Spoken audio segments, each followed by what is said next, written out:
Donc, je suis Anne Lobuzeau, je suis photographe, enseignante et éditrice. Tout ça se coordonne autour des procédés photochimiques que j'utilise dans ma pratique photographique personnelle, que j'enseigne à l'ENS Louis Lumière et que j'utilise aussi dans le cadre de la maison d'édition qui s'appelle Immanence Édition. Donc Immanence Édition, c'est une maison d'édition à toute petite échelle où on produit en fait des portfolios de photographes et d'artistes en édition très limitée. On parle de portfolio parce qu'il n'y a pas de reliure et donc ce sont des tirages qui sont à la fois consultables comme un livre mais aussi exposables dans une exposition. Et du coup, c'est des objets très précieux qu'on fabrique où la plupart du temps, les tirages sont réalisés par mes soins selon des procédés photochimiques, soit couleur, soit monochrome. Et les textes sont imprimés en typo. On a le volume aussi de l'impression sur des papiers d'art généralement. Et les emboîtages sont faits sur mesure, donc c'est des objets très particuliers qui s'adressent essentiellement aux institutions et aux collectionneurs, puisqu'on est sur une dizaine d'exemplaires commerciaux au maximum. C'est une chercheuse très sérieuse, très obstinée. Elle fait des tirages incroyables, moi j'y connais rien, mais elle fait des mélanges de produits. Le résultat comme ça de recherche entre chimie et esthétique. Ce qui m'a intéressée dans la chimie photographique, c'est beaucoup de choses. C'est la matérialité de l'image, c'est le champ des possibles infinis. Je voulais faire du photojournalisme à l'origine et en fait j'ai découvert ces procédés-là et à partir de là ça a été un vrai coup de foudre et je n'ai jamais cessé. Voilà, je me suis un peu spécialisée dans ces recherches-là, aussi bien sur des procédés végétaux que sur des procédés traditionnels que je vais utiliser, mélanger, etc.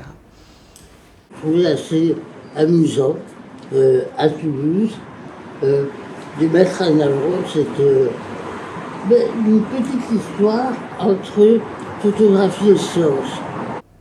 En fait, je viens d'une culture scientifique à l'origine et en même temps j'ai toujours été créative et du coup j'aime beaucoup mêler art et science, poésie et science et d'ailleurs je trouve que les sciences sont très poétiques et dans ma pratique ça se retrouve beaucoup, ce mélange-là où je vais rechercher des esthétiques et pour en arriver là en fait je passe par la chimie photographique entre autres.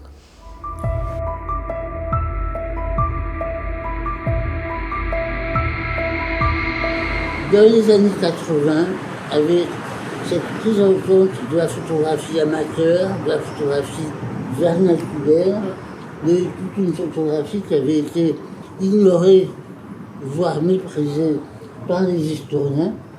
Et c'est aussi une chose qui, depuis un peu plus de 25 ans, est devenue importante dans ma création photographique, mais dans l'art contemporain, qui est le retraitement des archives, donc un questionnement de la mémoire. Donc la théorie de l'horizon incliné, en fait, c'est un projet qui est né de la découverte d'une boîte d'archives en 2019 dans la cave d'une maison de famille qu'on a vendue donc en 2019, qui était dans le Tarn. Dans cette boîte, c'était un grand carton avec beaucoup de choses qui appartenaient à mon grand-père, dont cette boîte sur les archives de la nouvelle Société de l'horizon incliné. Ces archives en fait sont composées de dizaines et de dizaines de planches d'archives.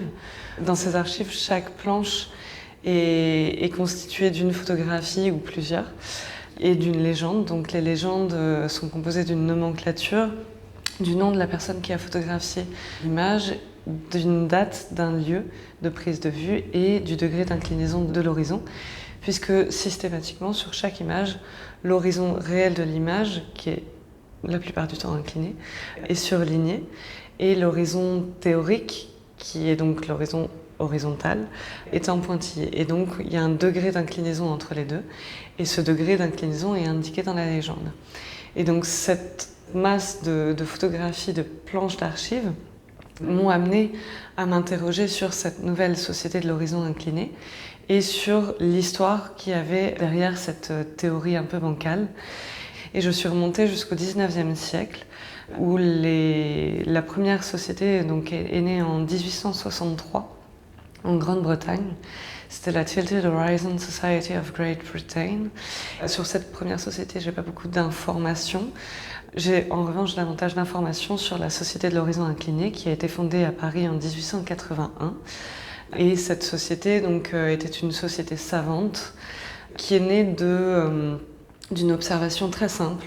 Un cercle d'érudits, en fait, amateurs de photographie, ont photographié le bord de mer, considérant que la photographie était le médium objectif par excellence qui permettait d'obtenir la représentation la plus fidèle possible de la réalité. Et observant sur les photographies un horizon incliné, ils ont émis l'hypothèse que l'horizon était réellement incliné et que notre cerveau le redressait. Et à partir de là, donc, ils ont mené tout un ensemble d'expérimentations pour documenter l'inclinaison de l'horizon, son évolution dans le temps et aussi son évolution géographique. Et voilà, et cette société savante a un peu périclité vraisemblablement fin 19e, tout début 20e. Et à ce moment-là, il y a un membre dissident qui a créé le Cercle des disciples de l'horizon incliné.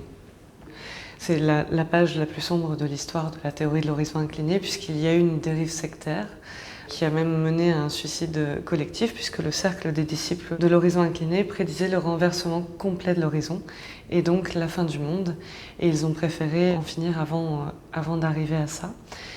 Et ensuite, donc, la théorie de l'horizon incliné s'est perdue pendant quelques dizaines d'années, jusqu'à faire son retour en 1947, avec la descendante des fondateurs de la première société, donc, qui se nomme Jeanne de Merville.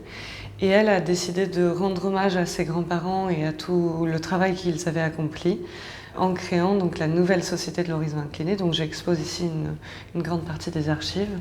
Voilà, cette nouvelle Société de l'Horizon Incliné s'est donné une dimension plus récréative. Donc il y a beaucoup de photographies de vacances en bord de mer et c'est quelque chose d'assez joyeux. Donc c'est toute l'histoire de la théorie de l'horizon incliné. Et Jeanne de Merville a continué à enrichir ses archives jusqu'à sa mort en 1995.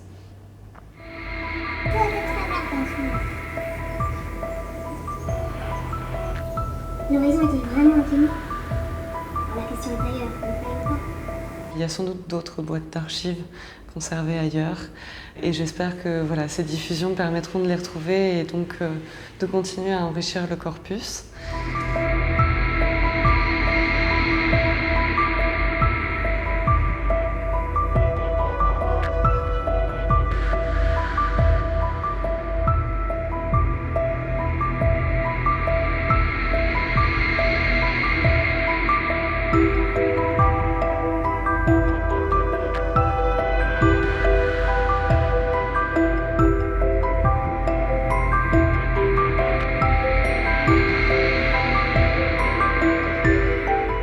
Donc dans ce corpus, il y a plusieurs choses qui m'ont intéressée. La première chose, c'est le fait que ça questionne notre crédulité.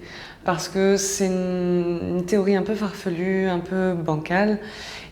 On est confronté aujourd'hui à beaucoup de fausses informations, beaucoup d'images trafiquées, etc., voire générées par l'intelligence artificielle. Et ce corpus-là, il est tangible, il est réel. Et en même temps, voilà, est-ce qu'on y croit, est-ce qu'on n'y croit pas? C'est quelque chose d'assez beau, je trouve. Cet ensemble d'images nous amène à réfléchir à la vraisemblance. Et puis au-delà, il y a la symbolique de l'horizon, qui est cette limite mouvante entre le visible et l'invisible. Ici, le regard se décale du premier plan de l'image, qui est souvent un sujet humain, à l'arrière-plan, à l'horizon qui nous entoure. Et cet horizon, qu'il soit incliné ou non, qu'on y croit ou non, cet horizon, il penche dans notre monde. Beaucoup de choses vont de travers, notamment sur le plan environnemental et climatique. Pour moi, il est temps qu'on arrive à voir que notre monde va de travers et qu'il faut le redresser.